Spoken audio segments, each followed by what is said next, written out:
நிலையற்ற வானிலை காரணமாக துபாயில் உள்ள அரசு ஊழியர்கள் இன்று பிப்ரவரி 12 திங்கட்கிழமையன்று தொலைதூரத்தில் வேலை செய்ய அனுமதிக்கப்படுவார்கள் என தற்போது அறிவிப்புகள் வெளியாகியுள்ளது.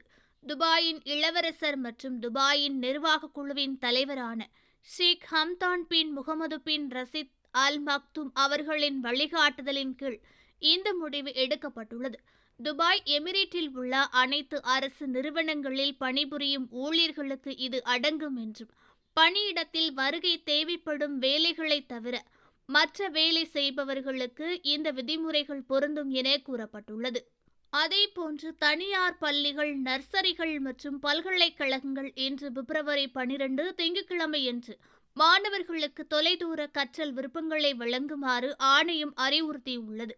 நிலையற்ற வானிலைக்கு மத்தியில் பெற்றோர்கள், ஊழியர்கள் மற்றும்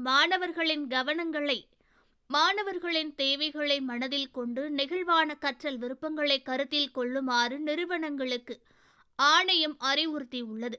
நாட்டில் மாறிவரும் வானிலை நிலைமைகளின் வெளிச்சத்தில் தேசிய அவசரநிலை நெருக்கடி மற்றும் பேரிடர் மேலாண்மை ஆணையமானது கூட்டத்தொடரை நடத்தி இந்த வார தொடக்கத்தில் ஞாயிற்றுக்கிழமை முதல் செவ்வாய்க்கிழமை வரை சில பகுதிகளிலும் பல்வேறு இடங்களிலும் தீவிரமாக இடி, மின்னல் மற்றும் ஆலங்கட்டி மழை பெய்யும் என குடியிருப்பாளர்களுக்கு எச்சரிக்கைகளையும் தற்போது விடுத்துள்ளது.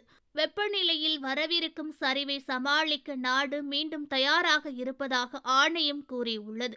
குறிப்பாக அதிக மழை பெய்யும் பகுதிகளில் பாதுகாப்பு நெறிமுறைகளை கடைபிடிக்குமாறு குடியிருப்பாளர்களுக்கு அறிவுறுத்தப்பட்டுள்ளது.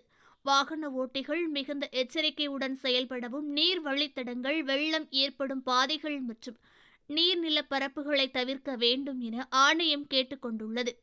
ஓகே ஃப்ரெண்ட்ஸ், இது போன்ற நியூஸ்களை உடனுக்குடன் தெரிந்து கொள்ள எங்கள் ரேஸ் தமிழ் சேனலை லைக் பண்ணுங்க, ஷேர் பண்ணுங்க, கமெண்ட் பண்ணுங்க, மறக்காம சப்ஸ்கிரைப் பண்ணுங்க.